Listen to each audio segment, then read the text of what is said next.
Hello, gamers from around the world. This is Boxenberger, the video game enthusiast from Germany, and I would like to welcome you to this week's episode of The World of Gaming, the #1 podcast where we discuss everything that happens in gaming. And Dutch, this week we are on a Saturday.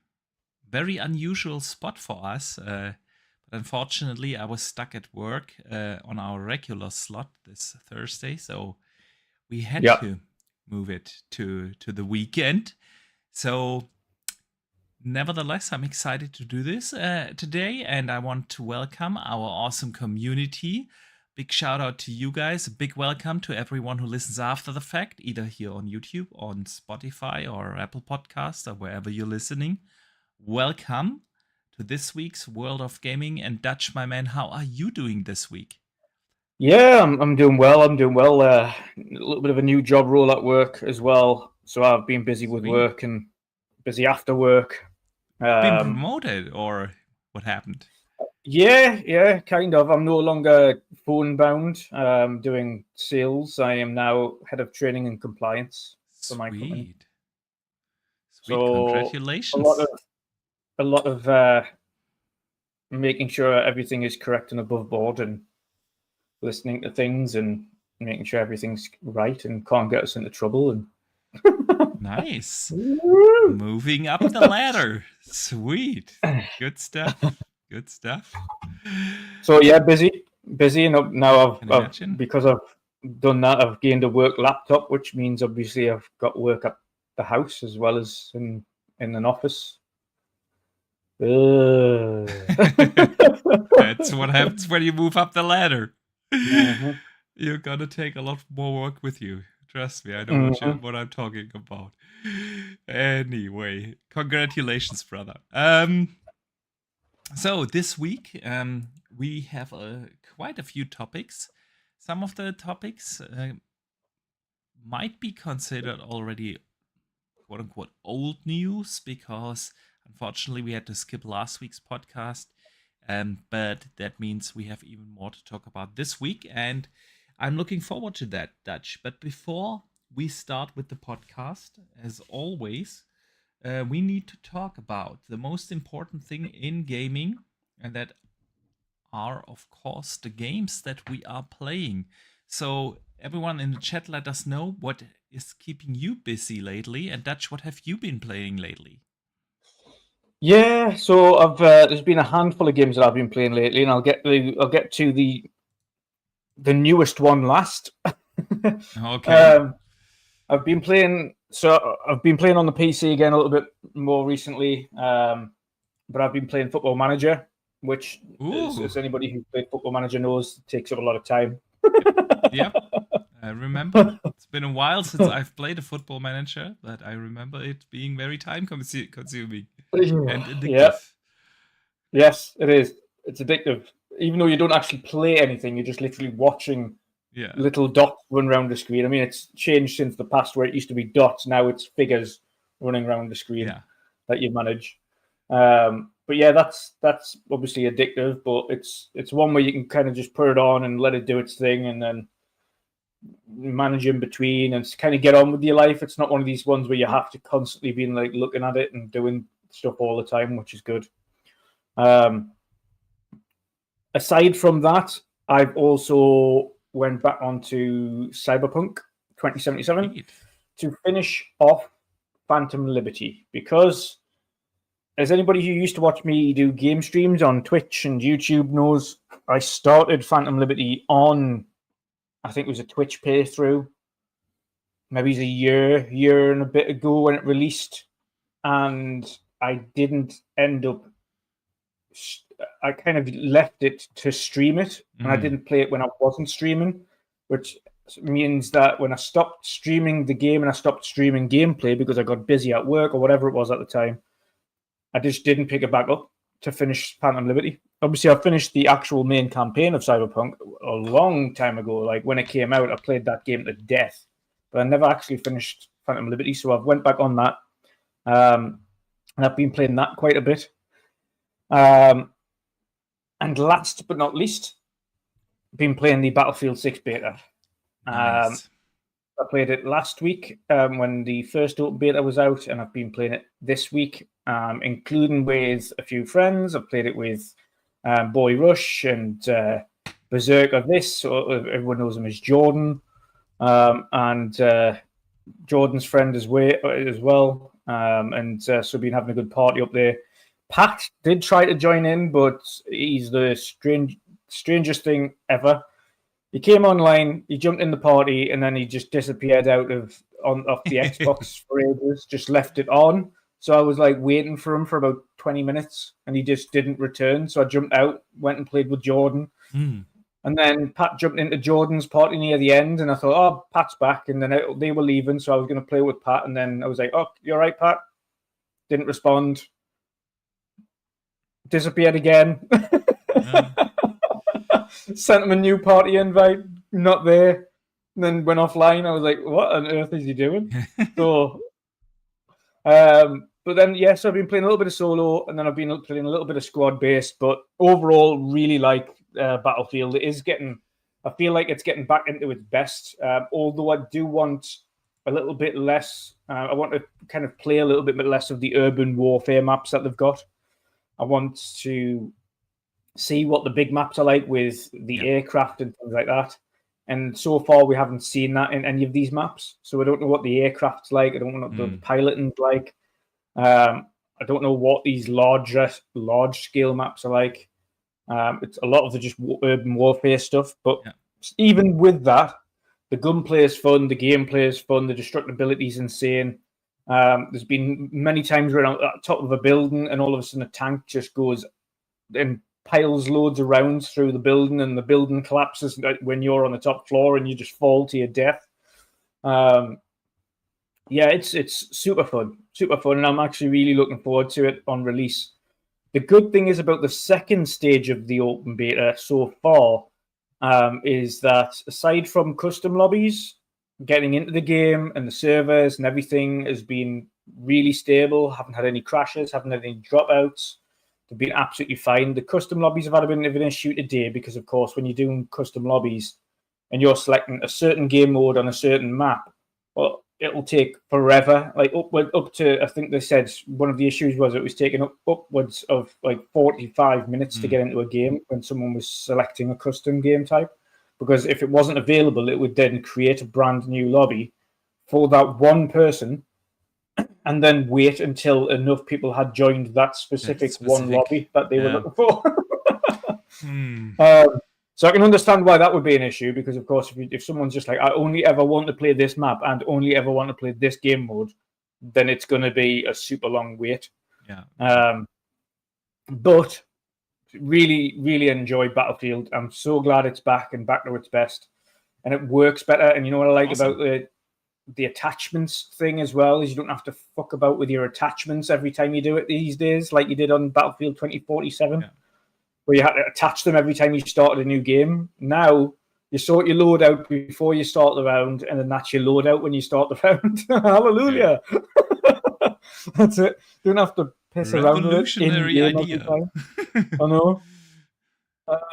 But no, it's just back to basics and back to what Battlefield was really good at, and it's super fun. It feels really good to play, and I'm looking forward to its full release.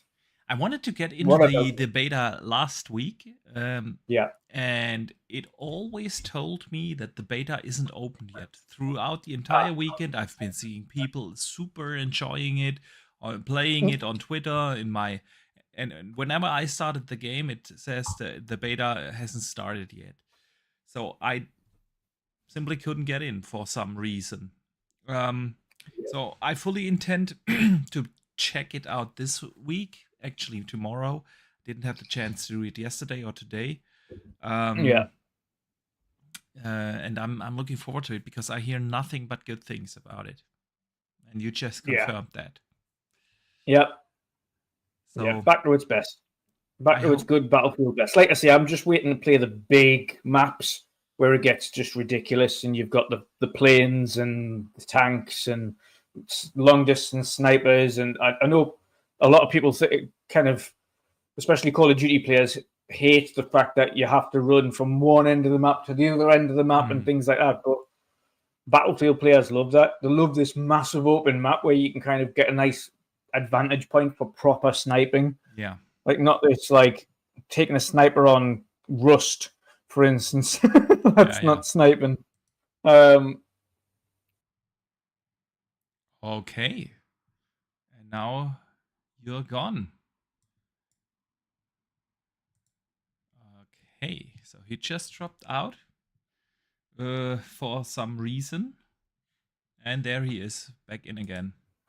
You accidentally closed the browser, didn't you? No, StreamYard crashed. It just kicked us out. Okay. That was weird. Yeah. Never mind. But yes. Yeah, game's fantastic. I'm just waiting for those big maps, and I hope to do another open beta weekend with more of the bigger maps on with the aircraft, so we can kind of see how that transpires and how that works. Yeah. They've had 2 so far. They've added another map. Well, they've added 2 maps into the second one. Obviously, they've added the Liberty map, whatever it's called, and they've added one larger outdoor map. But let's add one more. Let's add a really big map and see how that plays out. Sweet. Good stuff. Let's see what the community has been playing. Do we have someone in your chat? Yes, Marion has been playing Mafia: The Old Country. Yeah. Gotham Knights and Fortnite. Ooh, nice. We have H. Julia in the chat, who's also been playing Mafia: The Old Country and Dutch. I've been playing that as well. I actually finished it yesterday. Yesterday evening, I wanted to jump in to the Battlefield 6 beta since, like I just described, I couldn't get in for some reason last weekend. I wanted to give it a try, but then I was in the final chapter in Mafia, and the story kind of peaked, and I wanted to see how it ends, and so I finished it yesterday. Nice. And it was fantastic, Dutch. It was everything I was hoping for, to be honest. It has a fantastic story. Some say it's a little predictable. And I could see that. Yeah, it is nothing. The story isn't like anything you've never seen before or something.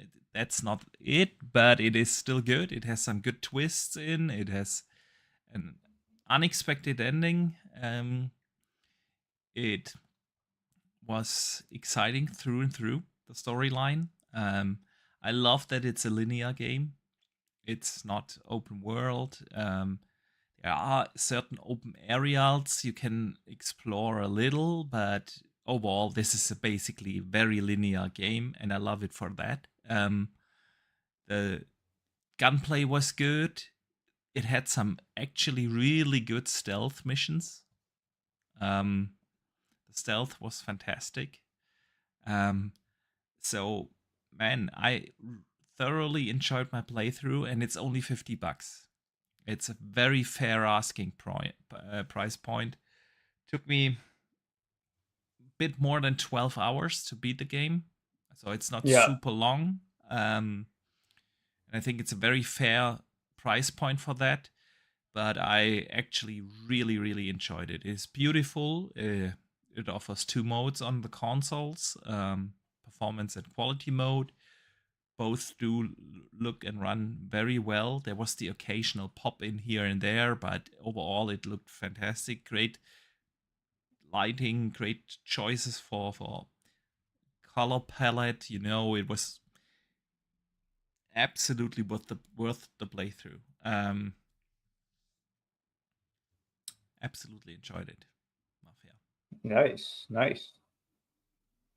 Could have been a little longer, though. yeah, I heard because that. It was so good. I heard it was like between 10 and 12 hours or something. Yeah, it took me about, but I played it on hard. Played it in the hard mode, so it took me about, a bit more than 12 hours to beat it. You could probably beat it easy, it would have just went like 4 hours. No, on easy, I would say 10. Right. Unless you're skipping the cutscenes, of course. There are plenty of cutscenes there. It is a very narrative, story-driven game. Yeah. So how long is the gameplay segment of the game then without the cutscenes?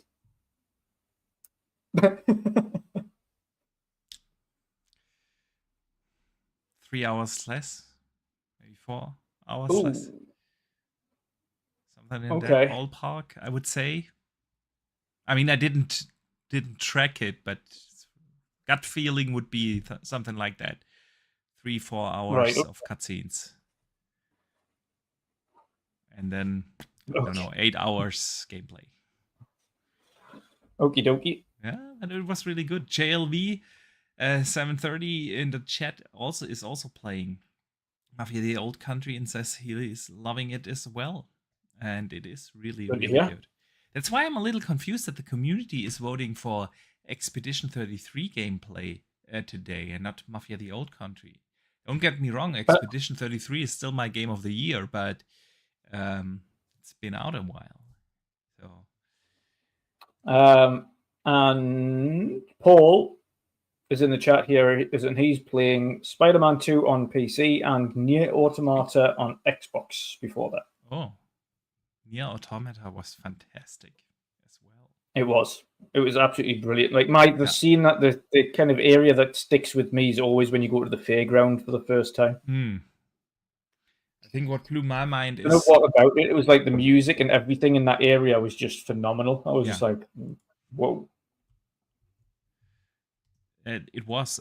But what blew my mind is when you finish the game and it takes you back in and it encourages you to do the second playthrough, and you should really do it because you're playing an entirely different game. It's not like a new game plus.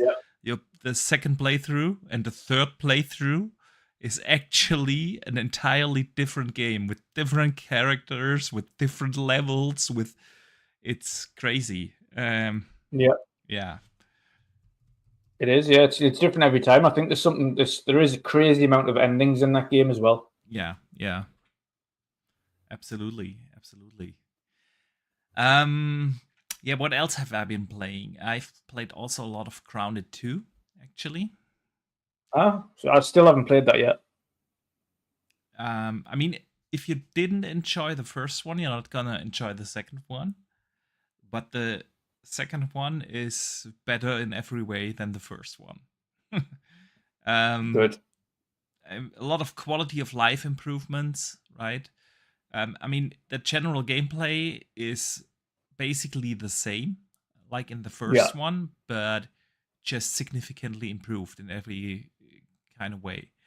And once you've played through the story to a certain point, you get your mounts, so you can ride ants, for instance, and that actually really changes the game because you can then travel significantly faster through the map. You can carry a lot more stuff. Building stuff is getting significantly faster. It changes the dynamic of the game a lot, and I'm really enjoying it. So that's basically what kept me busy. It's crazy that we got a Grounded 2 before we got a Sea of Thieves 2. True that. Like, how did that work? What happened? I mean, it's Obsidian. They are just a powerhouse studio, right? Yeah. It is just what it is. They are doing such fantastic work. And they work like a well-oiled machine. I mean, let's be real. 3 games in 1 year. 2 of them actually being bigger ones, right? In Avowed and of course in Outer Worlds 2. But even and then a third one with Grounded 2 on top. It's just an insanely well organized and well managed studio, right? So yeah, and then Dutch. Unfortunately, we have to let the cat out of the bag, right? there won't be a podcast for actually the next 2 weeks because I'm off for vacation, summer vacation. Yeah, you're taking a break. How 2 dare weeks? I don't know. I don't know dare how you? I dare. Where was my invite? Want to join us in Denmark? I wish. So yeah, the wife, the kids, and I, we are traveling to Denmark for 2 weeks, starting this Monday. So we won't do a podcast for the next 2 weeks, which is kind of unfortunate because with Gamescom happening next week and opening night live this Tuesday, and then all the Xbox streams, there's gonna be plenty to talk about. But unfortunately, at some point in the year, we're gonna have to take our summer vacation, right? Yeah. And so, yeah, we won't do a podcast for the next 2 weeks, but I prepared myself, of course, for the travels, right? And prepared my Rock Alley. Not yet the Xbox Rock Alley X, but the regular Alley. Downloaded, of course, Grounded. And The Witcher is always installed, you know that. But I also pre-downloaded already Gears, right? And I am also kind of in the Batman mood. I recently started with Batman Origins again. Yeah. And finished that on the Alley, and I've downloaded the Arkham trilogy to take that along, and I fully intend to do an entire playthrough from Asylum to City to Arkham Knight. Can't wait, man. It's gonna be Fair awesome. enough. Fair enough. And then I just realized. Yes, go on. And then I realized while preparing myself, of course, I'm looking forward to the Xbox Rock LEX, right? But the thing is, everyone is talking about this handheld like it's this new revolutionary thing. But at the end of the day, it plays the exact same games that my Rock LE already plays for 3 years now, or what? How long It does. It just plays them a little bit better. It plays them a little bit better. I can't wait, especially with the bigger hard drive, right? The original Rock LE has only 500 gigs, and about 100 of those gigs are taken up by Windows, right? So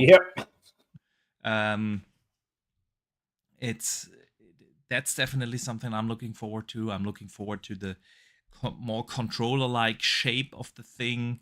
And the enhanced battery life and everything. So I'm really looking forward to that. But I see all those comments all the time on, and especially over the last couple of days, because the big Gamescom hands-on thing is happening, and a lot of people are talking again about the Xbox Rock LEX. But it is just a PC at the end of the day. Don't get me wrong. I'm excited. I'm gonna get one day one. But it won't play a single game that your already existing Rock LE or Lenovo Legion Go or whatever can't play. There's just nothing on it that you couldn't play on any other PC handheld. But people talk about it as it would be like this is the first Xbox handheld, which it isn't. It will not allow you to play any of your console games any way, shape, or form. It's a PC. I'm excited for it, but it's not a console. Anyway, Dutch. So yeah, I'm looking forward to the summer vacation, and we will be back then in 3 weeks from now. The next 2 Thursdays we won't be able to do a podcast. Anyway, let's get into this podcast properly and start with some of the actual topics. Dutch, let's start with a short one. Hellblade 2 is out again.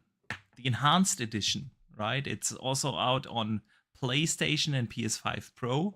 It now has a performance mode.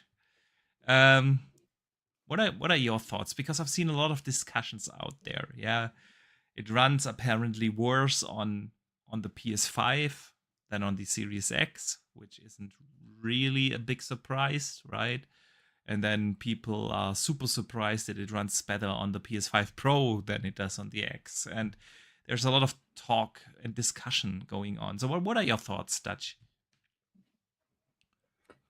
Yeah, I mean, the thing is when I've completely completed a game, and with Hellblade, I have completely completed it twice.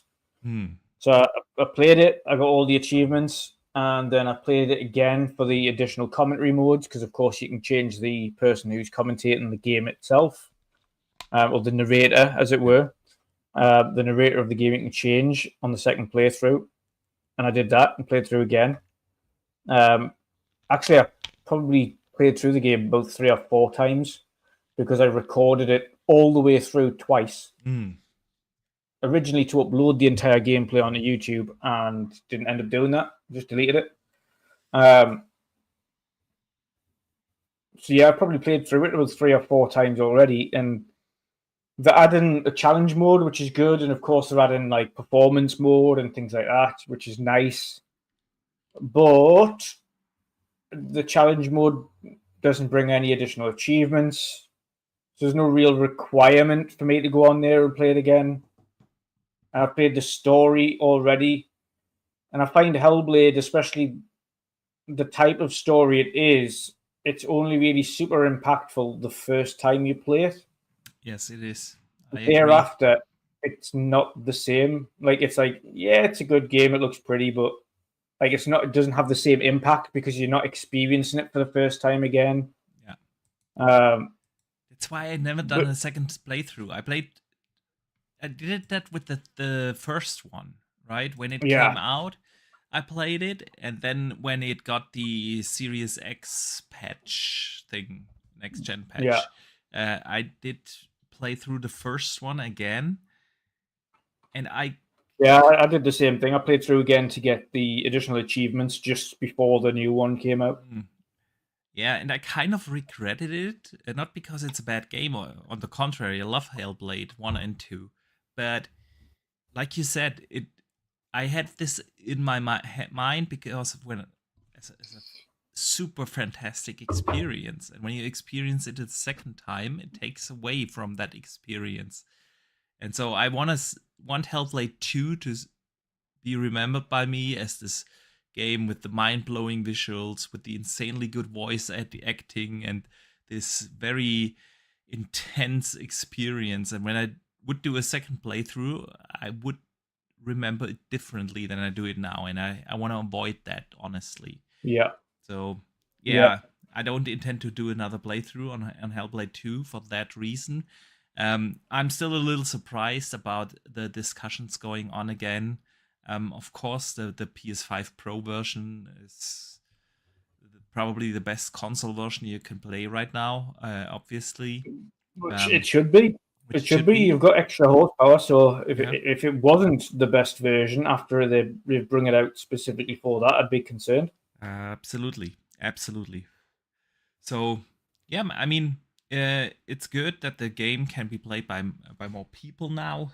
And for those who haven't played it, it's a fantastic experience. Not much else to say about this. Let's talk about something else. Rod Fergusson left Blizzard. The man who, well, more or less built up the coalition, right? Went over to Blizzard.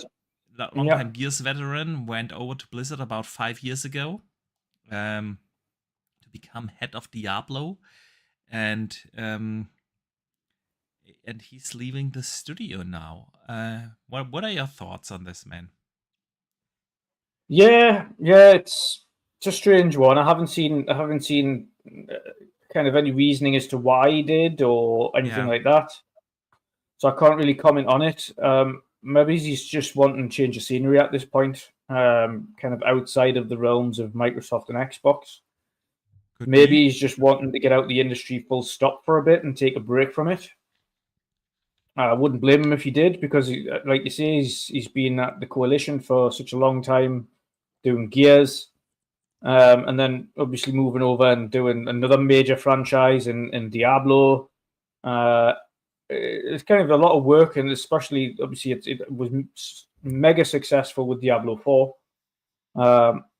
Such a really, really good game, really great game. Fantastic protagonists and things like that. But yeah, I mean, all the best to him. I can only speculate that it's maybe he's just needing a break from the industry, or maybe he's a break from Microsoft and Xbox. So yeah, it kind of reminded me about this whole Mike Ibarra thing, where he left Xbox, and when they acquired Activision, he decided to leave that again because he really just didn't want to be under the Microsoft supervision, right? yeah, And I don't know if that's the same with Rod Fergusson, right? I mean, he is one hell of a game designer. There's no doubt about that. yeah. So with everything that is going on within Microsoft, and with that, of course, also in Activision Blizzard and the larger Xbox organization, it is an odd timing, right? Only a couple of weeks ago, the mass layoffs happened. Studios were shut down. Games were canceled left and right. Right, with Everwild and Perfect Dark and so on. And I don't know if that has anything to do with it, but since the timing is so close to these things happening, you gotta speculate that this is playing a part. Yeah, I could also, because he hasn't really said anything, it could also be that he's on gardening leave. Yeah. And it would prohibit him from making comments for the second. And he's got to see out his gardening leave, and then we'll probably hear something in a couple of months about where he's went to next. Could very well be. It's very much, I think that's very much probably what's going to happen here, because it's been relatively quiet. I think all I've seen him posting really was just him in front of the Diablo Lilith statue, I think it was. Yeah. And that was it. Yeah, that was it. And it's probably something like that there's something in his contract where he's prohibited from talking about it, where he's going and leaving. That's not unusual. Yeah. Yet again, the timing is just suspicious, right? Yeah. So at the same time, I mean, it could be that he's opted to do this because he doesn't feel. And I would, if I was in that particular section as well, and obviously it would play a part in your decision making with the way that they're doing things and the staff. Would you feel like your long-term job security was there at Microsoft, regardless of how long you've been there? That's a very good point. That's a very, very good point. In which case, then you look potentially at other avenues. Even if you have been at Xbox for quite some time, you sit there and you think, I really don't know how much longer this has got before they change my position, or I'm redundant, or... And maybe it's not even that. Maybe it's when you are in a position like Rod Fergusson is or was. You're the one who needs to tell all the people, all the staff, the bad news, right? Yeah. And you kind of become the bad guy of the company, even though you're forced to do it, and it has nothing to do with your free decision, right? But at the end of the day, he's the guy who needs to let people go, and at some point you just don't want to do that, right? Maybe it's those kind of train of thoughts. I can definitely see that doing something with you, right? If you're in the industry to build great teams, to make great games, and the bigger organization is simply not allowing you to do that, and all you gotta do is lay off people, the constant cost pressure on your shoulder, the constant uncertainty and changes going on. Today we are going in this direction, the next day we're going into that direction, right? Maybe that has something to do with it. I don't know. I just find the timing again a little suspicious, and I wouldn't be surprised if it had something to do with what is happening at Microsoft over the recent weeks and months. Yeah, I think you've got a point. We'll see where he will end up, and if and when we hear again from where he's going next. But yeah, I do wish him all the best, man. Since we are on the subject of stuff being cancelled, we were supposed to talk about this last week. During last week's podcast, we didn't have the chance, but Contraband got cancelled. Yep. Another one.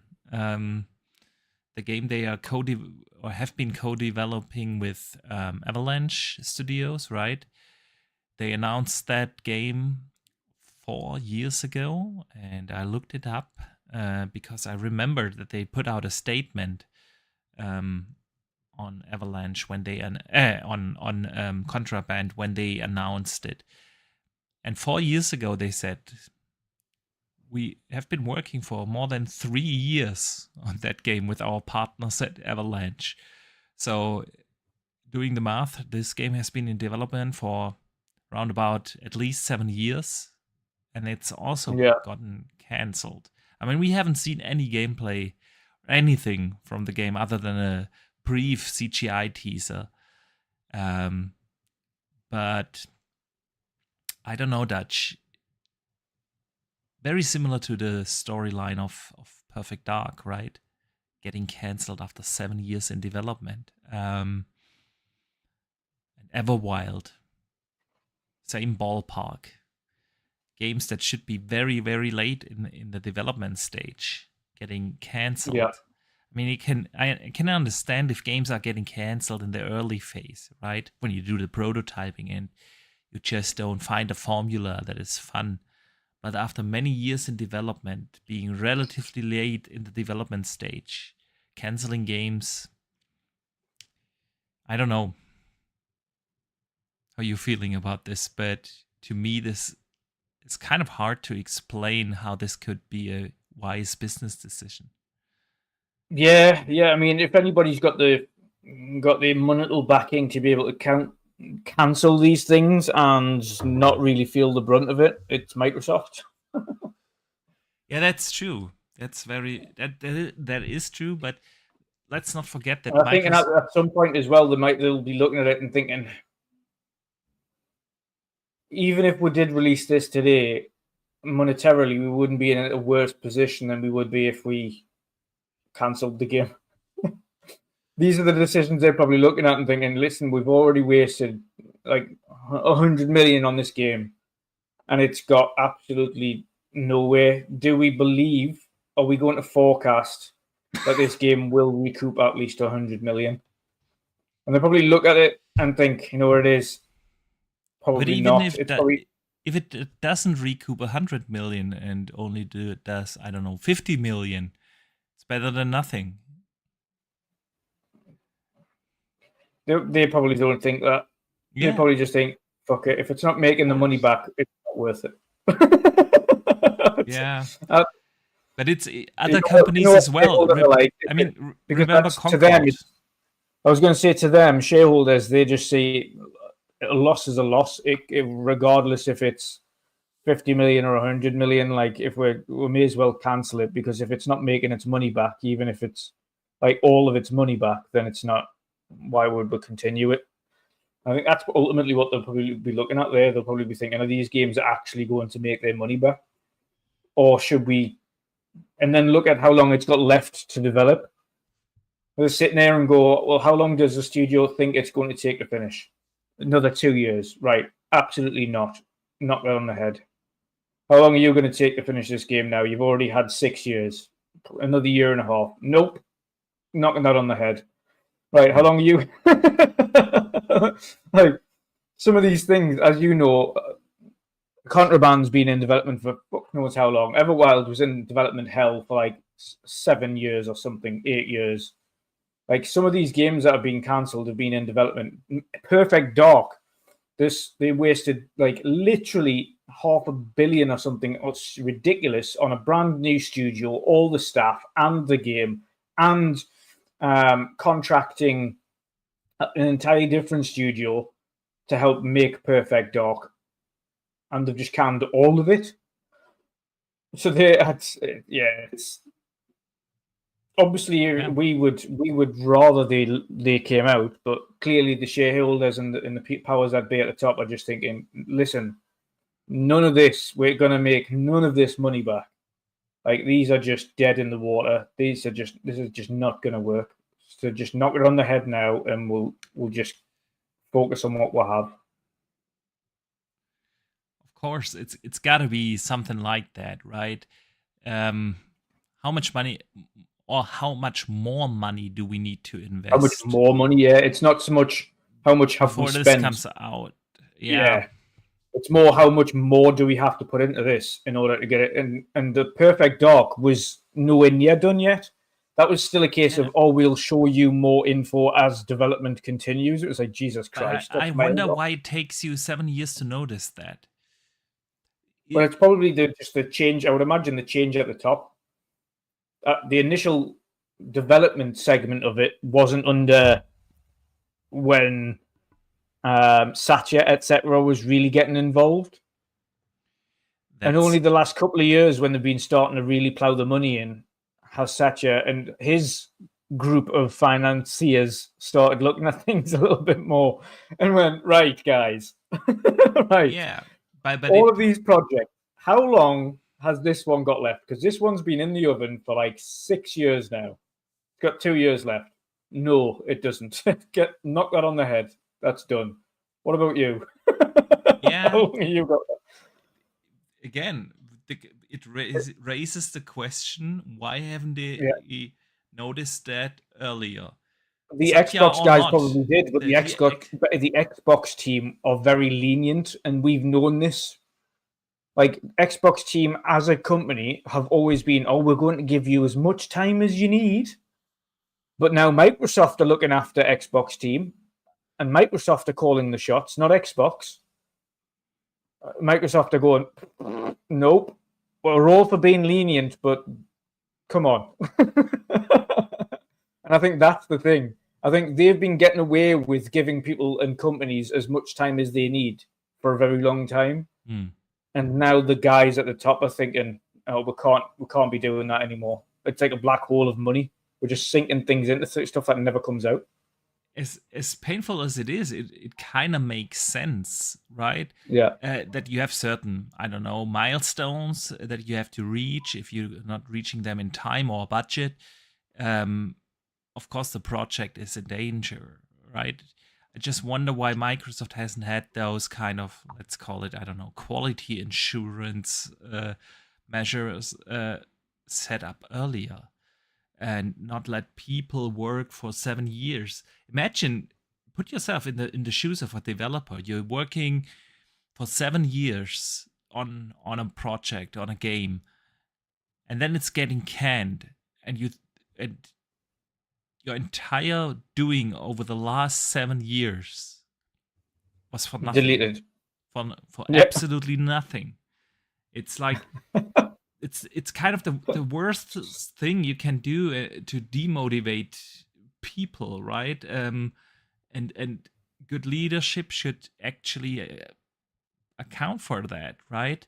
That something like that is not going to happen, and this is what makes me so curious about what's going on there, right? Yeah.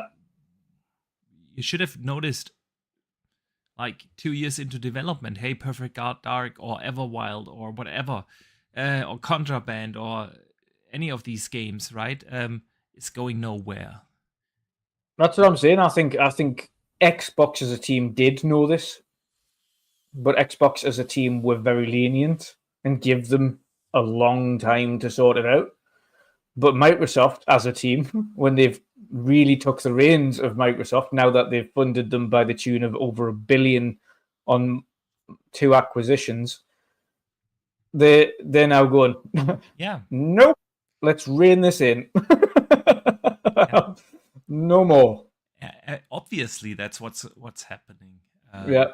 But it makes you question, right? Again, the leadership skills and project management skills of some of the people in the Xbox organization. Anyway, let's move on from that kind of depressing topic. And let's talk about the exciting stuff that is happening next week at Gamescom, right? This Tuesday, the opening night live is going to happen, Dutch. Yep. We've got a good idea on a couple of big games that will be shown there. Resident Evil Requiem will be there. Yep. I can't wait. I hope we're going to see actual gameplay, not just a CGI tray or in-engine trailer. You think we're going to see gameplay? Because it's supposed to come out next year, right? Possibly. So maybe it's like a teaser gameplay. I don't think it'll be super long because, again, Resident Evils are like story-based. So it's not like they can show you too much without giving away much of the story. So possibly a little bit. It might be like a montage of certain like combat-y bits or a montage of scary bits. But I don't think they'll give you like a full run-out gameplay segment because of just the type of game Resident Evils are, where it's a lot of very story-based gameplay. That is true. You could still show some, shooting scenes where you shoot some zombies or whatever. Chased by something or being chased by something. Show off the visuals, show off the mechanics. I actually think we will see that. The game is supposed to come out on... Introduce the big bad and who the evil is. Yeah, tie in some short story elements, right? Because the game is supposed to come out on 26th of February in next year. Yeah, that's only like 6 months left. And the only bigger showcase you could show it off is the Game Awards. In between now, opening night live and the Game Awards, nothing big is going to happen where you could actually present it. Of course, you can always, in this day and age, you can always just release a trailer willy-nilly throughout the year. But if you actually want to present it to a larger audience, I think opening night lives 6 months before the game is going to come out would be a good time to actually show some gameplay. Yep. So I fully expect that to be shown there. Well, it will be there. They confirmed that, but you know what I mean. Ghost of Yotei is also going to be there. Yep. I mean, not really surprising at a Keighley show, and the game is supposed to come out in, I want to say October. When is Ghost of Yotei coming out? Is it not next month? Is it that early? I'm sure it's a couple of weeks. Yeah, I'm sure it's a couple of weeks. 2nd of October. I had October in my head, yeah. So, but yeah, that's like 6 weeks from now. Yeah. 1.5 months from now, it's going to come out. So not a big surprise that it'll get something there. Ninja Gaiden 4. I feel like we've seen enough of it, though. I feel like these days the show games off too much before release. I agree. I totally agree. I had that. I thought that just earlier today when I saw that Crimson Desert. Oh God, yeah. God knows how many times I've seen that now. Lost track. Released a 13-minute gameplay trailer. So how many times did we see that game now? It looks fantastic. It looks phenomenal. I'm good. I'm sold. Don't ruin, because when you release like every month a new trailer, new gameplay segment, this is just now 13 minutes of continued gameplay. When you do that like every month, how are you going to build up the hype before the game actually comes out? Yep. Right? And it was just recently delayed into 26. Anyways, they said because of, getting licenses on console and stuff like that, they've delayed it to 26, but then don't show it again. Don't show it like until a week or two before it actually comes out with a great launch trailer, and then just if the game is any good, it's gonna go viral automatically in this day and age. Anyways, you don't need to show every month 2 trailers. And I think with Ghost of Yotei, it wasn't as bad as it was with Crimson Desert, but I'm fully with you. I've seen more than enough of the game. I'm sold. I'm gonna get it. Gonna play it day one. No offense to Ghost of Yotei, but it's essentially Ghost of Tsushima, but a female protagonist. Absolutely. So we don't really need to see much of it. Let's be honest. Yeah, that was like Spider-Man 2 versus Spider-Man. Like it's Spider-Man 2. It's more of the same. I mean, it's more of the same. That's not a bad thing. But it just means that we don't really need to see that much of it for you to get someone excited for it. You go, brilliant! It's a sequel. We'll leave it at that. Yeah, agreed. Ninja Gaiden 4 is also going to be there. Yep. Very same Another one I don't really need to see again. I'm fully with you there. I've seen enough. I'm sold. Looking forward to it. Looks great. Gonna be fun. Gonna be gory. All good. They showed, like, when they first showed the game off, they showed a lot of stuff off. Yeah, absolutely. Like, it wasn't like they showed a little bit. They showed a lot about the game. Like, I don't need... That was enough to sell us. That's it. Now I just wait for release. I don't need to see it again. I can understand for people who are at Gamescom getting a chance to play it. Fantastic. That's a different story. Yeah, absolutely. But we don't need to see more gameplay. We've seen plenty of gameplay. I agree. Ninja, The Outer Worlds 2. Exact same thing. It's also been confirmed by Jeff Keighley to be at the stage. Why? What a deep dive. Not only did we have normal gameplay, we had a deep trailers, dive. We got gameplay. A too long deep dive as well. I complained about how long that was when we were actually watching it. Outer Worlds 2 did not require a deep dive. I agree. I totally agree. Listen, I'm really looking forward to Outer Worlds 2. I loved the first one. I loved Avowed. I think Avowed is still in my top 3 of best games this year. I thoroughly enjoyed it. And I know I will absolutely love Outer Worlds 2. But it's also, in a good way, more of the same. Improved mechanics left and right, but it's just like Outer Worlds 1 with quality of life improvements. We've had the deep dive. We've had multiple trailers. I don't really need another one. I just want to play the game now, right? Silent Hill F is also going to be at opening night live.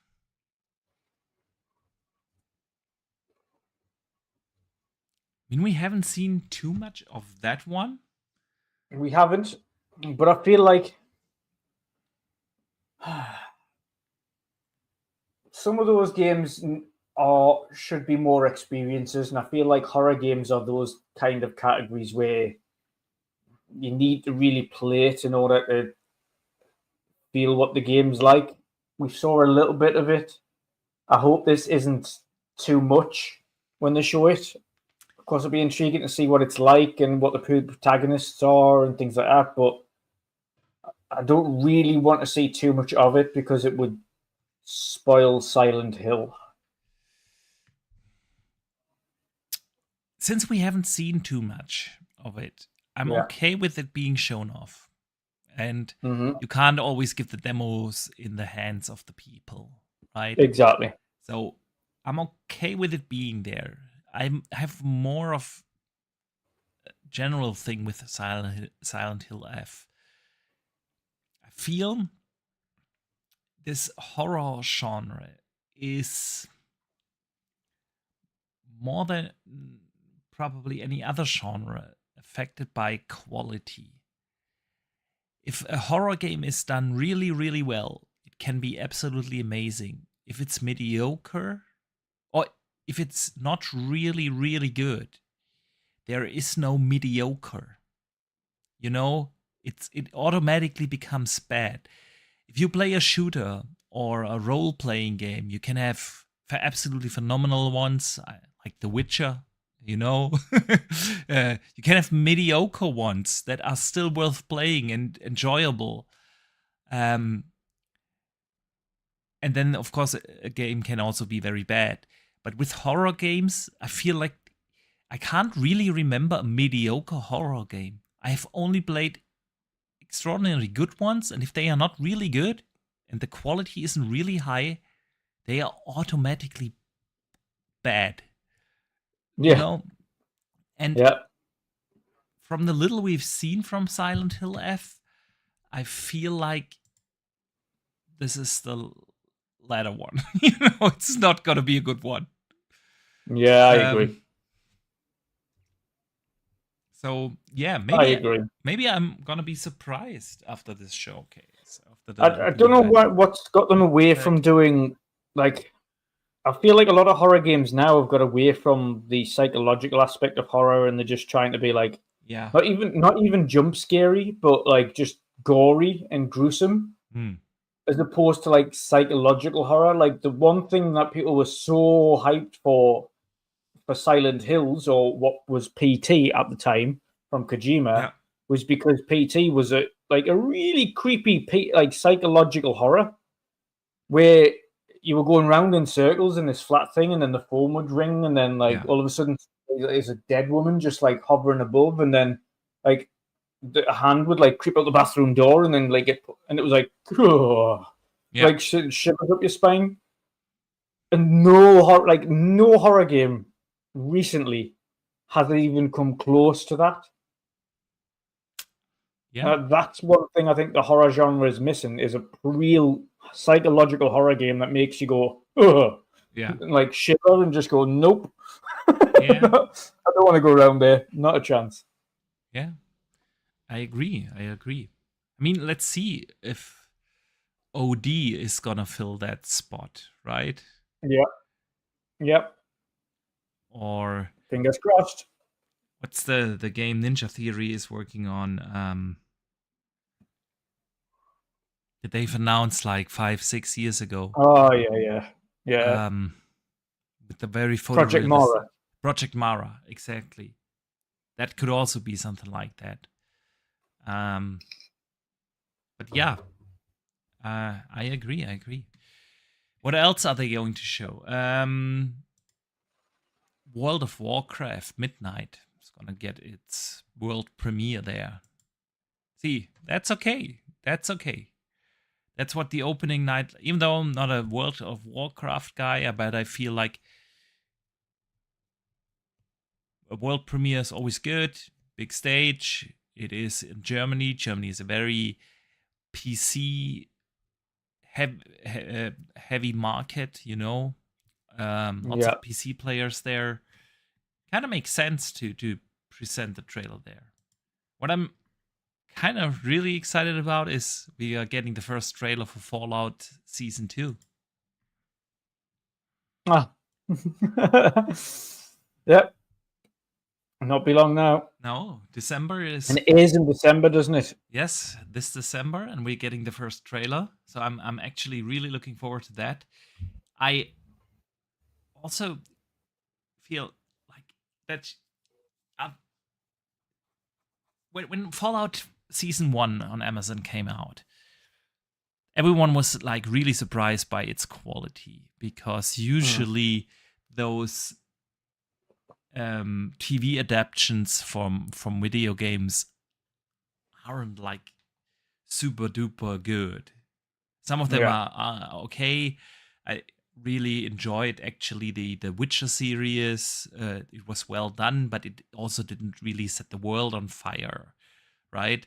But But with Fallout, it was very different. And I was kind of surprised that Xbox didn't really pick up on that Fallout hype.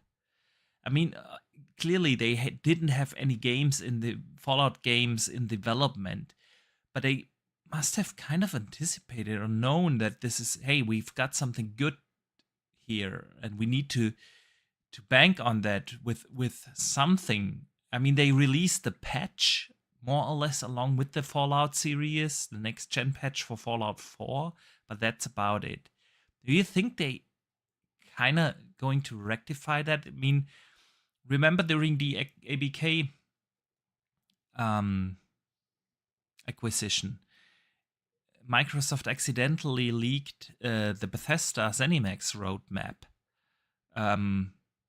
And even though basically everything that was in this list got delayed a little, eventually it came out. The Oblivion remaster was in there, for instance, yeah? And there was also a Fallout 3 remake or remaster or something in there. You think that could be a thing this time, that they actually have something to launch with the TV series?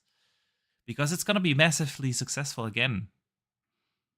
Nah, I don't think so. Microsoft aren't that smart.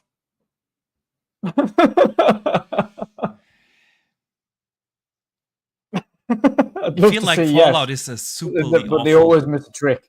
Yeah, they always miss a trick. I mean, that's the most. It's a bit like they could have released the Halo series along with Halo Infinite, but they didn't. They could have released they could have had the Gears TV show ready to go along with or the Gears movie ready to go along with the Gears Judgment Day or E-Day, but they haven't. Yep. Who's to say that they don't have it ready for E-Day? I mean, E-Day is releasing next year. Next year, yeah, right. It's a holiday next year. Well, the holiday is something I made up, but everyone knows it's going to be a holiday title. I don't think it's going to be. I don't think the TV show for Gears is going to be. They haven't even started shooting it yet. Oh, they have. It went into production. But it did, like, I want to say at least 3 months ago or so. They had the cast ready, they had the script ready. So, and since it's a show and it's not like a video game that needs 7 years to make, I could absolutely see that they have that ready, more or less aligned with E-Day.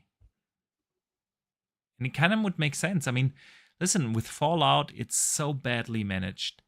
Everyone has been asking for something Fallout. Fallout 4 is what now? 9 years? I want to say at least 9 years, if it's not 10 years already. Yeah, probably about a decade. Yeah, old. And we haven't gotten anything Fallout ever since. Everyone has been asking for a new Vegas 2. Obsidian has said, hey, we want to do it. We actually want to do something Fallout again. I know Todd is doing his thing subsequently. So after Fallout 4, it was Starfield. Now the next game's going to be Elder Scrolls, but Fallout 5 is therefore, what, a 2035 game? At least. Yeah. At least. That's not including the fact that obviously by the time they've finished doing Elder Scrolls, which is fuck knows when. Yeah, exactly.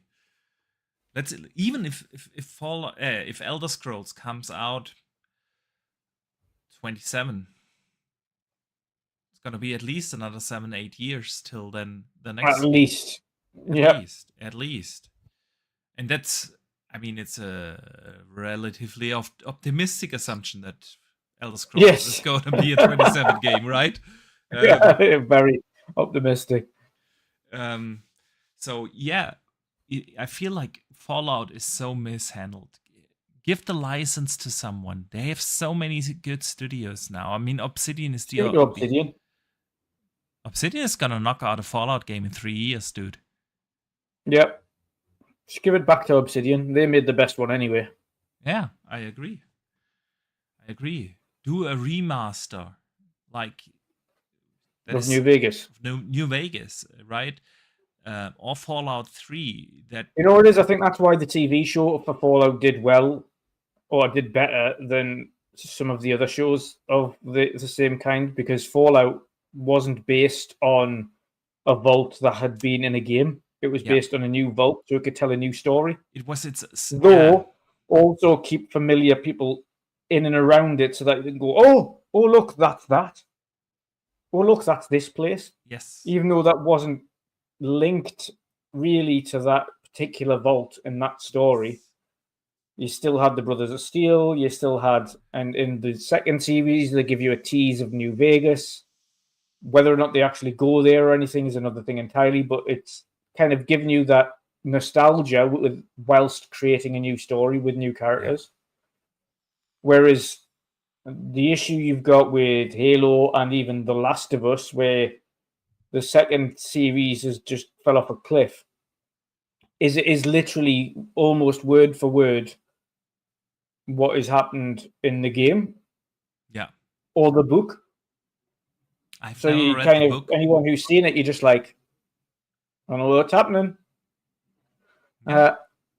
And with Halo, it was just a case of it was just massively mishandled. I mean, yeah. It took until the end of the second series. It took about the end of the second series for that to feel like a Halo. Yeah. That's true. I mean, Halo is also very... I'm glad someone else has picked it up, but it's going to be a while until it's back up and running. The one thing that gives me hope is that there was this Fallout 3 remake or remaster mentioned in the in their own leak. Yeah, at least at some point they at least had a plan to do it, and with the success of the TV series. Say almost 2 years ago. Or when did the first season come out? They had 2 years ago. I want to say 2 years ago, right? They kind of had time to prepare something Fallout for season 2, because season 2 is gonna be number 1 in the charts again. Sorry. I think we're just getting ahead of ourselves. I think the first series was last year, wasn't it? Was it last year? Yeah. Maybe someone in the chat knows.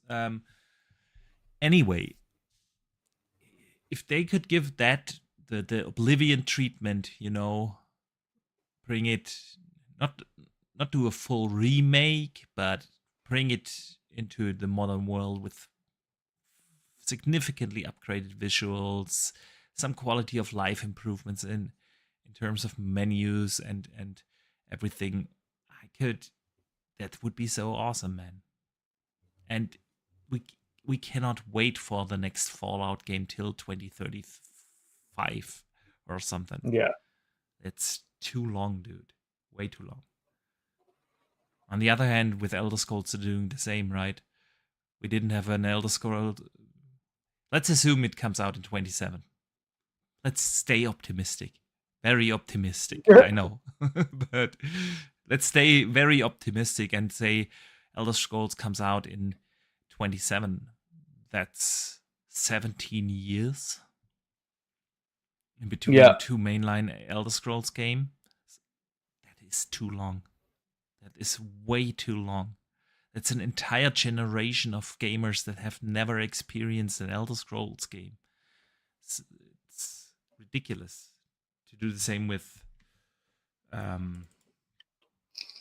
Fallout, right? Yeah. Anyway, I need to change the gameplay here, dude. I ran out of Expedition 33 gameplay. So I'm gonna put on some Mafia now. Where were we? We were talking about Gamescom, right? Yes. Fallout. Gonna be a new trailer on the stage. So, and we kind of went through the games that have been announced from Jeff Keighley, Resident Evil, Ghost of Yotei, Ninja Gaiden, Outer Worlds, Silent Hill, World of Warcraft, and the Season 2. Keeper. One more thing, Call of Duty is gonna be there. Black Ops 7. Woo! It's gonna get its. I think Call of Duty is going to get absolutely shafted by Battlefield this year. Anyway, that is the question I wanted to ask. You think after playing Battlefield 6, you have at least played it?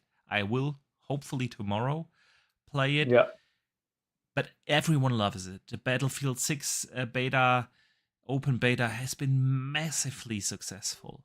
I just read earlier today that Battlefield already surpassed 1 million plus pre-orders on Steam alone. They also had a higher game peak than the most recent Call of Duty on Steam.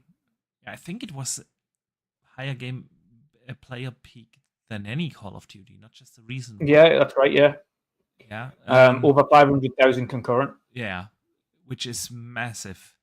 And they both come out, and that's just Steam. Yeah, that's just Steam and just the pre-orders. Imagine that thing comes out and it goes viral and everyone loves it and everyone's hyping it. Battlefield is back. I've heard nothing but good things. Nothing. Everyone. And it has a campaign. It does have a campaign, indeed. Woo! Nobody's gonna play it for the campaign though. That's what's got me hyped for it again. Yeah. It's been since Battlefield 4 was the last campaign we had for Battlefield. Like actual campaign. No, there was this weird I don't campaign count it. with the short I don't stories. Count it. No, that doesn't count. It's terrible. It was a single player mode then. How would you call it? It was terrible. Let's face it. You go in, you do something where there isn't really a story, and the story changes when you die. And then it says this person died at this time on this battlefield. And then it goes over to the next person, and you play his story until you die. And then it goes, this person, this died, and then it takes you to the next battlefield. That wasn't really. I was like, nah, horrific. Let's never do that again, please. And we've never had them then with Battlefield 2042. There was no campaign. With Battlefield 5, there was no campaign. It was only Battlefield 1 that had that weird in-between thing. So we haven't had an actual legitimate Battlefield campaign since Battlefield 4, and that was Xbox One 360. Definitely. 10 years, at least. At least. Minimum. It's been. So it got me excited to have an actual Battlefield campaign and a grounded campaign that isn't like Fast and Furious, which like Call of Duty is, where it's just like completely unrealistic. Like, No, I'm with you, man. It's gonna be really, really hard for Call of Duty this year, and especially with if we look at recent years, since Call of Duty is a yearly release, right? We have kind of a good track record on how Call of Duty is each and every year. And usually when there was a good one, they follow up with a bad one. And last year's was considered a good one. So if history is any indication, we all know that this year's one isn't going to be a good one. And there's really no hype around it. I've seen no one, not even the Call of Duty fans, talk about this. Oh, we're getting the Call of Duty reveal on Tuesday. Ooh, nothing. Everyone's talking about Battlefield. And both of them come out, I think, in October, right? Or is Call of Duty this year early November release? But at least they launch within the very same time window.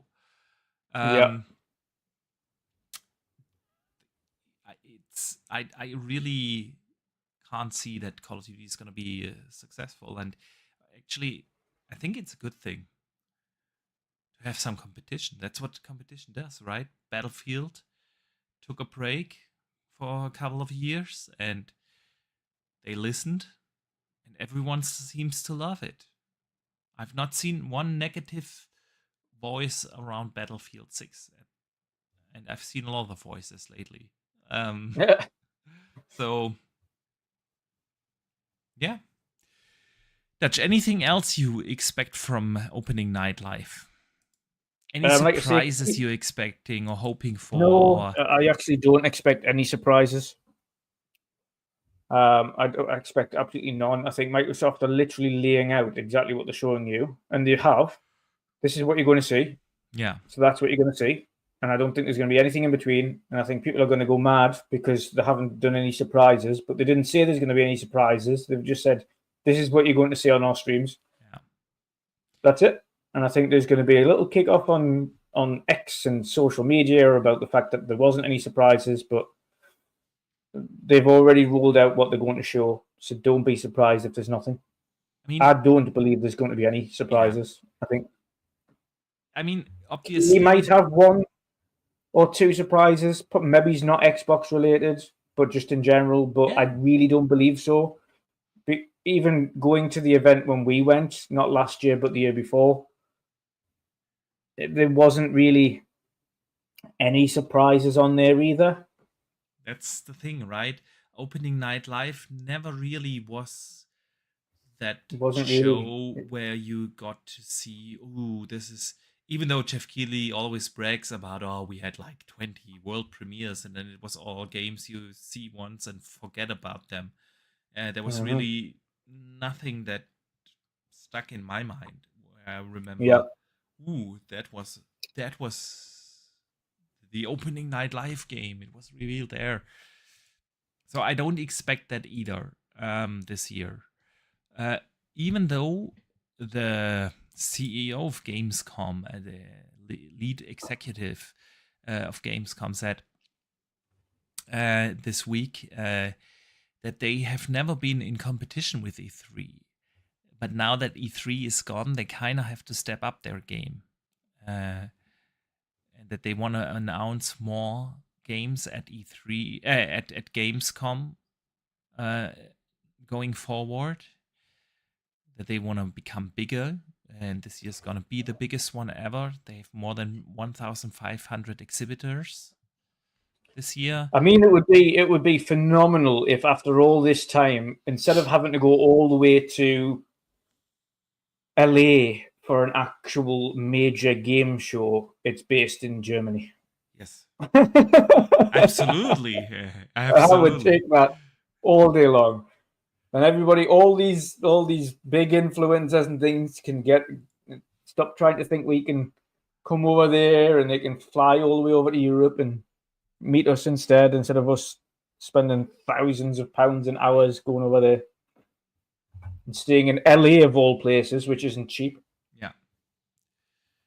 True that. Would be way more convenient for us Europeans at least. Yeah. So yeah, let's see. I'm with you. This year I don't expect any big surprises at Opening Night Live. It's gonna be still a good show to watch. Probably a good couple of good games are going to be there. Resident Evil and so on, of course. But I don't expect any big surprises. And of course, since Xbox really isn't doing a showcase or anything, people also should temper their expectations, because for these public events like Gamescom, where they have more than 400,000 public visitors, right, at Gamescom, they very well lay out their lineup, and they did that, and they will support it with streams. They've confirmed that the streaming schedule. You will get more insights in the Rock Alley, right? You will get into the games at the booth. You will get insights there, but no surprises. I wonder though how the public will be receiving the Asus ROG Xbox LEX and the regular one. If people actually get their hands on, and we will get like first hands-on impressions from not non-invited influencers, right? Because there have been a few influencers that got their hands on the big ones like Linus Tech and Paris Lily and Digital Foundry, and so they got their hands on the device in a very supervised environment, and it's your impression of a device. I'm not saying that these voices are bought and not critical, but when you get flown in from Microsoft into an event, you get served proper food, and then you get to play one game very supervised. Your impression of a device is going to be very different than when you just get the thing in your hand and you boot up, I don't know, Hollow Knight, right? Yeah. Silksong or something. It's very different. And so I'm looking forward to these actual, really hands-on impressions. Yeah, I'm intrigued to see it as well. I got an email the other day from D-Brand. They've already got a case ready to go for it. Of course, you kind of need those for a handheld. All right, Dutch. Anything you want to add to Gamescom before we move on? No. I mean, I always get kind of slight after having been to Gamescom with all of you guys. I always get a little bit of FOMO of just not being there. It's not specifically like going to the event per se, because the event was cool. It was more just hanging out with the friends. Absolutely. At Gamescom and just having food and having drinks, and then going and seeing games, and then coming out and having more drinks and more food. And it was just the time there that I get the FOMO for. And I'm like, I kind of, as expensive as it is, I do wish I was there. I agree with you. Don't get me wrong, I'm looking forward to my summer vacation with the wife and kids, but like you said, it's not just the fact that you get to play games and get early impressions of stuff.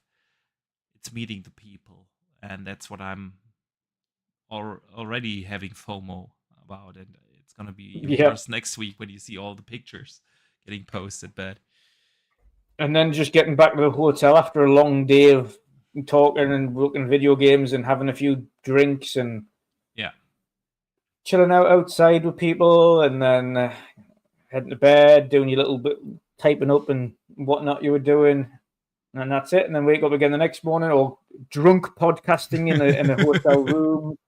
that podcast was legendary. Indeed. Yeah. That's next year, maybe next year again. Yeah, next year, hopefully. All right, then let's stick with Xbox. I know this isn't this week's news. It was more of last week's news, but again, we didn't have a podcast last Thursday, so I really wanted to talk to you about this. The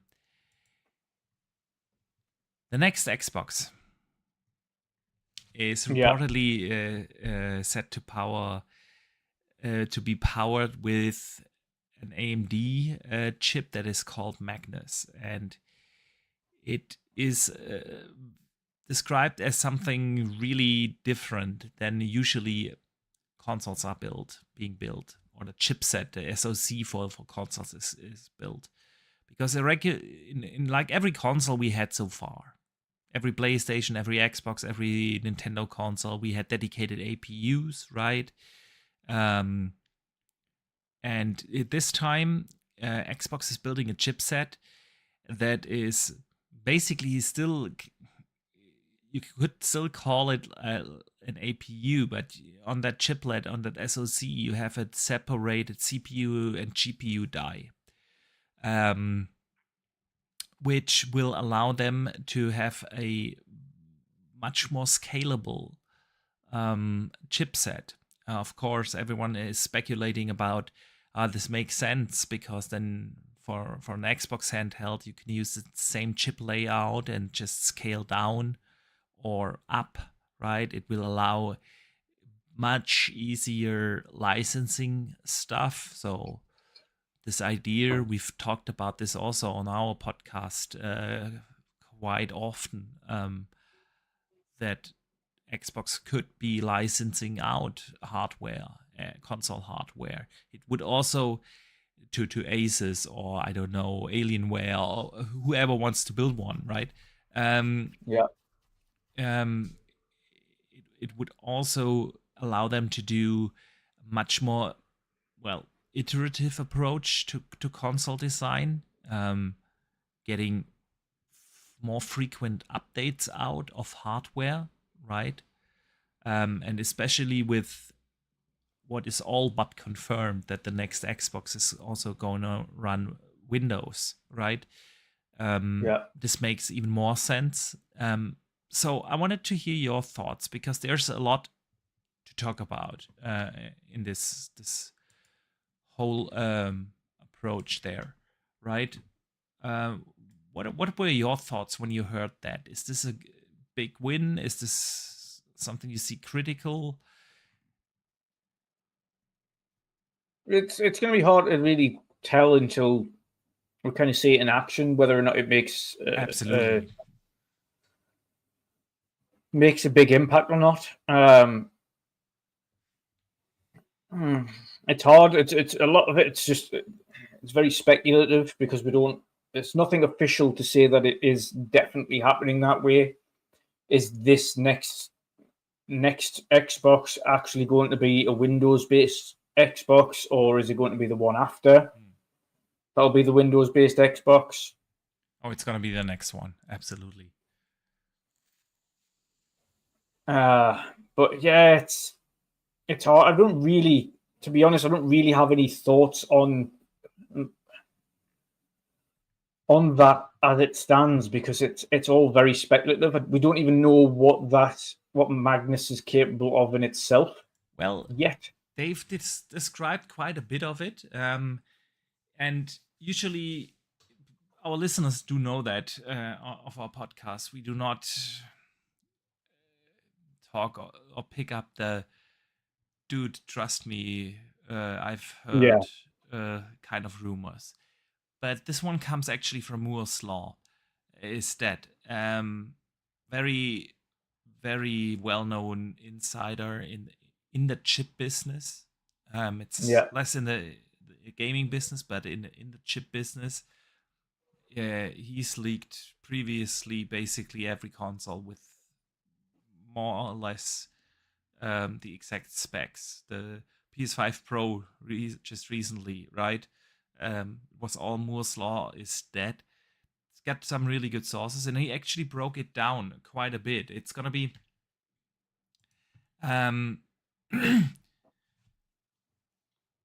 it's gonna be a very, very powerful chipset if scaled properly. Of course, it will, especially on the GPU side, allow you to scale up and down towards different devices, but it's going to be very powerful. RDNA 5 plus Zen 6 architecture is rumored that this is going to be melted, making up a UDNA approach from AMD. They've had that in the pipeline for quite a while. It's going to have a dedicated NPU, of course. It's going to be significantly more powerful than a classic APU design. So we kind of know quite a few things. For the exact detailed specs, I would definitely refer to Moore's Law is that video. But it does sound that Xbox is really going for power next gen.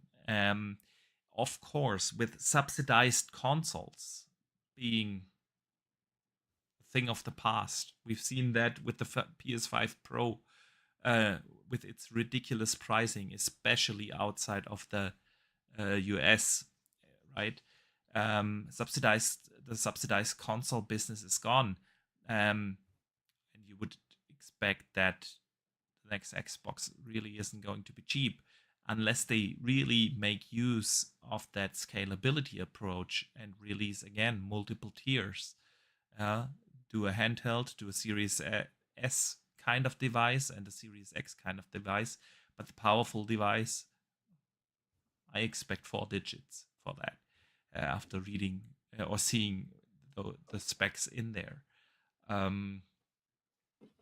But I think it's kind of an interesting idea to go into that UDNA approach where you have a unified design, separate the die of the CPU and GPU in consoles. I mean, that's basically what we've said, I want to say at least a year ago. If we would set out our dream specs, we've always said get rid of the APU, do a dedicated CPU and a dedicated GPU. They're still going to do that on one chipset, but with dedicated dies, which is great. Get rid of the shared memory pool. Get rid of the overhead in the production process, where you have to take care of a lot of binning issues when you have a singular die for your CPU and GPU and so on. It kind of makes sense to do that. It's gonna be a pricey thing, but then again, if the next Xbox is more or less a PC-based device with Windows running it and it being powered by Windows, you could also use it to do your office work in theory, right? It kind of makes sense, and actually I love that idea. I also love the idea of consoles being licensed out. Why not let Asus do an Xbox console that costs 2,000 euros or US dollars, but is badass powerful for those who want it, right? Why not license it out to Lenovo to do a super cheap one, right? That we will be able to get for $200, and it barely runs games, but better than nothing, right? I like that idea. I like that idea, and I also like the idea of more frequently iterative consoles. I think console generations that last 7-8 years are just too long. Technology moves so fast. And in the console space, we are still stuck in this idea that the device that you buy in 2020 is still remotely up to date in the year 27 or 28, 7-8 years later, right? So this chip idea or this design idea is something that has me excited for the future of consoles. And one last thing, the question really is now only for me, when do we see this, right? Because it didn't sound like it would be a 26 chipset. Not with everything that has been going on within AMD, them delaying the Zen architecture, them delaying the RDNA architecture year after year, them dealing with issues on the NPU side of things. That's why they fell so behind NVIDIA in recent years, right? I doubt that this is going to be a 26 chiplet, and this is what we've had rumored for a long time, that 26 is the year where Xbox is going to start next gen early, right? Kind of doubt it after this leak, but I'd rather wait another year for 27 and then get a proper, really good device than it being rushed out in 26. Yeah, I mean, on that note, yes, I would agree. I've got no major need or requirement to pick up an additional another new console next year. I think if I was picking up the ROG Xbox Ally X, that would kind of be my new biggest bit of hardware anyway, because that is quite a big outlay as it stands. Like, I've already got the Series X, the PS5, the Switch 2, if I got the ROG Xbox Ally X, that would be my quite an expensive bit of kit as it was. Never mind then investing in another bit of hardware with Xbox. So yeah, I don't mind waiting an additional year to the year after either. To be fair, yeah, I'm not in no major rush for it. Yeah, absolutely. Dave Ramos sends in a channel member chat for being a channel member for 49 months now. Thank you so much, first of all, for the continued support. And he says this: you are Boxy of the future and you knight Magnus day one. How often do you think you'll actually upgrade if Xbox is an ever iterative line of devices? Well, it really depends, of course, on how frequently they're going to release that. But to be honest, I play so much. I play so much on my Xbox. Or in general on my video game systems that I have. It's my number one entertainment format. I barely watch Netflix. I barely read books. But I love video games. I love them. And I play every year thousands of hours. So I wouldn't be against an upgrade every 2 or 3 years. I would just sell my old Xbox, right? Listen, when I sold my Xbox One X on launch day of the Series X, I still got $250 for it. So I got the new Series X for 250 euros after selling my Xbox One X. And if I would do that with my Xbox every 2 or 3 years and then just upgrade it, and I would absolutely be up for that, man. I wouldn't mind. How about you, Dutch? Depends if it's like modular and you can kind of actually go in and change RAM and shit like that. I doubt that this is going to happen. Nothing in this report of Moore's Law is that said that, and it's still. So it's more like a laptop APU. Yeah, it's an APU, but with separated dies on it. Yeah, so it's not like you will be able to swap out your GPU and smooth in a new one, and it's not gonna be like that. But hey, if Xbox brings out every 2 or 3 years a new console with a better chipset, a new GPU, more powerful, similar like Nvidia does, right? Every 2 years we get the 6090 and so on, the 60 series. Would you be up for that? It depends on the price. If they're going to be selling these things at like circa 800 to 1,000 every 2 to 3 years, probably not. I'd probably just do it in like regular cycle mode. Then I would just do it every 5 to 6 years. The reason I say that is like outside of my phone or something like that, when it's going upwards of like in the like 1,000 to 1,500 ballpark figure for a device, I'd rather pay that over a period of a contract than, as it were, as a total upfront. I hate spending on, especially technology, having to spend on something that it only lasts like a year or so until you have to change it. I mean, that's the thing. It would be optional, right? Exactly. It would be optional. So I'm saying once you've bought a TV, realistically, that TV is going to last you quite a long time until there is something worthwhile upgrading it for. And as much as I'm all for upgrading a console every couple of years, on PC, it's far more fluid than that because it's not specifically one thing or the other that's upgrading. Depending on who it's with, it's like it can be RAM has improved significantly, or the GPUs have increased significantly, or APUs have got really, really good, or the actual software in itself that everything's running off is becoming far more streamlined, or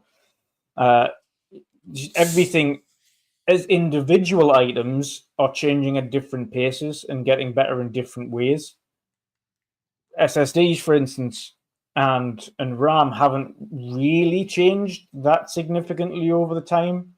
Yes, you can get levels of faster RAM or shorter or slower RAM, but ultimately they all work and do the same job. It's just one slower than the other. Same with SSD read-write speeds. Some you can get 5,000, some you can get 7,000. You can get them all the way up to 10,000.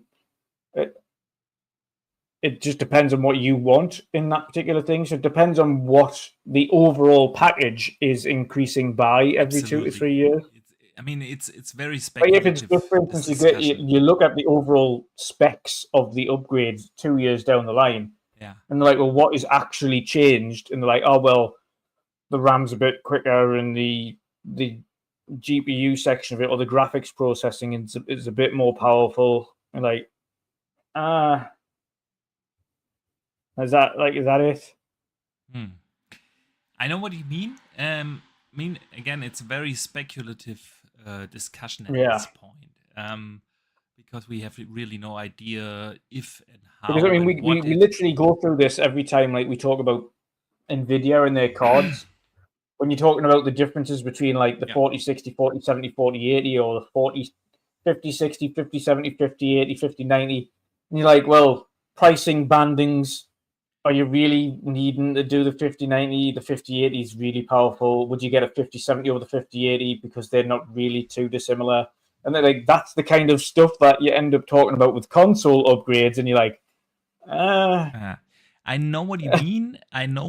But then I do not remotely play as much on my PC than I play on my console. But what I mean by that is, if I use a device then the real world differences, though, would be even less significant, depending on what type of changes are coming to that overall APU.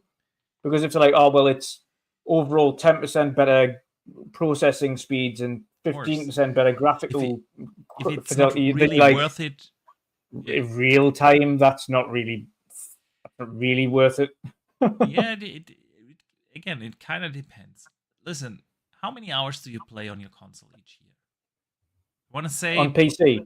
No, in general on your consoles. Oh, on consoles, and God knows. It's gotta be, I don't know. I would have to look it up, but let's say 3,000 hours, which is probably across the year. Across the thousands. Year. So 3,000 hours a year. If you buy a console every other year, that would make like you've used that device for 6,000 hours already. You definitely got your money's worth. And then upgrade it to a better version that you're gonna use another 6,000 hours. For I know that this wouldn't be the case for a casual gamer. A casual gamer would just stick with their. But you, me, and probably many in our community here are diehard video game fans, and we play thousands and thousands of hours each year. And so being against an optional iterative upgrade every other year or every 3 years, or I don't know, I would love that, and I would make use of it because I use that device so much. It would be money well invested. Yeah, for me, it depends on what the real time benefits of that are, not specifically how much I play it. Yeah, if it's like nothing, if it's nothing worth getting, of course not. But that's why I don't get the pro. Like that's why I also don't get the pro consoles, because like people are like, yeah, but it does 60 frames on most games now. I'm like, it's all well and good, but for 900 is what you're quoting for a pro console, and it does like 10 maybe he's 9 frames better than the regular. Xbox Then you're would like, have done come one, on. you would have gotten one. It's just because you use your PlayStation only for the exclusives, and since No, I there don't. are I one or even two said that games a year. I even said that when Xbox done it though. The overall requirement for one this generation isn't there, because I unlike disagree. last gen, the Pro versions went from 1080p to 4K, went from like less games doing 60 frames to more games doing 4K 60. And that was a big jump That in was its a big requirement. jump. And then That we got was, HDR for the first time. and you will not get that jump again because there Exactly. is nothing in the display technology that will allow for that kind Exactly. of So jump. the only real However, big jump next would be consoles doing yeah, but however, games if you look at guaranteed 90 frames to 100 frames at 4K max settings, yes, then you'd be like, okay, that's a big jump. I mean, listen, look at the PC space. If you go from a 4080 to a 5080, you can argue, is it worth it for you personally? But there is a big jump. There is a jump that you will notice. You get new DLSS technology with frame gen. You get better graphics. You get better frames. Of course, you can say it's not worth it for me, but you can't argue that you do not see the difference. And so, if you would apply a similar thing to a console every 2 or 3 years, why not? For those that actually do use the device a lot, and I know you play a lot on your Xbox as well. So anyway, Dutch, that's very speculative thing because we haven't gotten any official confirmation. We don't know what they will actually do. I just found the idea of that Magnus thing really, really intriguing. To have such a scalable chip design that will not only allow for more iterative and more frequent consoles releases, but also if you talk about scalability from handheld to low tier console like a Series S kind of device to a very, very high tier console that could be even licensed out to someone. I find that idea very, very intriguing, and I'm looking forward to learn more about that once it's ready. Let us move on and switch to PlayStation real quick. Helldivers got a trailer a couple of days ago teasing a Halo crossover. Yep. What do you make of that, man? Well, it makes sense, ODSTs and Helldivers, that are pretty much hand in hand the same thing. So, no, it'd be cool. It'd be cool. I'll probably pick up Helldivers too when it comes out on Xbox. It looks like a fun time. Comes I'm out not at a going to bad pre-order timing anything. though. Same day with Gears and a bunch of other games coming out more or less at the same time. I'm not sure. I don't mind. Gears I got for free, so I'm in absolutely no rush to play that. Yeah, but there's only so much time I can spend in video games. And at the same time, Gears comes out, I'm gonna play that also in multiplayer. You're also not a massively multiplayer kind of gamer anymore, so yeah, but I want to play Gears multiplayer, and I don't want to play that like 2 months or 3 months after it's out, when only the when all the servers are only occupied by the pros. It's too late. They're already occupied by pros. No, when it comes out, there will also be noobs in there. So PlayStation noobs, for instance. So I'm definitely looking forward to that. But then, after coming home from our summer vacation, it's already September, and then starting from September, so many games are going to come out, and I'm not sure if I'm gonna be willing to invest the time into Helldivers 2. But I found the idea of OD Halo crossover really interesting. It also shows that Sony is kind of willing to cooperate on such things, which is very interesting, because they have been a very locked down ecosystem, right? and it's the first time really a PlayStation published game is coming to Xbox consoles. They had their PC releases, yes. MLB The Show, really a different thing because it wasn't published by Sony on Xbox, and they were kind of forced to not lose the license to do that. So I wouldn't count MLB, and with that, it's the first time a console game is coming. Then it's getting dedicated Xbox content, with one of the biggest Xbox IPs. It really shows there's also a change in the mindset at PlayStation. Yeah. All right. Anything you want to add to that? No, I'm looking forward to playing it. I didn't play it on PC. I haven't played it on PlayStation, so yeah, I'm looking forward to playing it. Hopefully, playing it with a group of people and experiencing it properly that way, as opposed to just with randoms. It most definitely looks like a fun time, and people on PlayStation and PC have been really enjoying Helldivers too. So it's gonna be a good time for Xbox gamers. Absolutely. All right, Dutch. With that, we already come to an end of this week's World of Gaming, the Saturday edition. I want to say a big thank you to our awesome community who joined us here on this Saturday evening on the podcast. We will be taking a 2-week break. Again, summer vacation time. Going to Denmark with my Rock Ellie, the wife and the kids.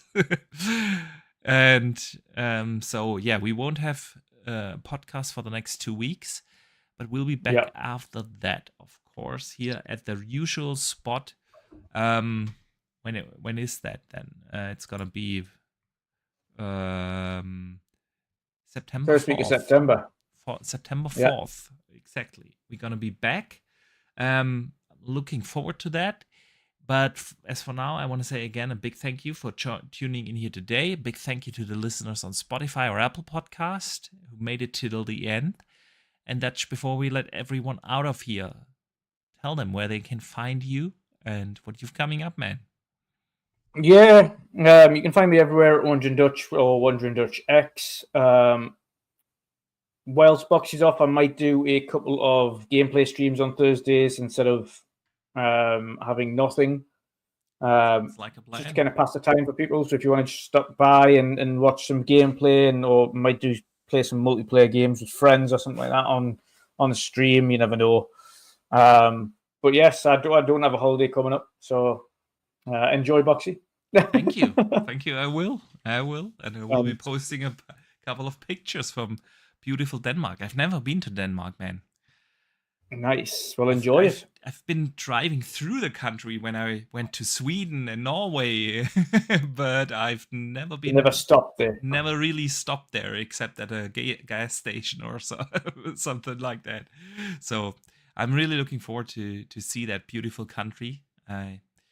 And yeah, guys, we will be back in 2 weeks then. Until then, I do hope you enjoy your games. There's plenty to play. And don't forget to game on.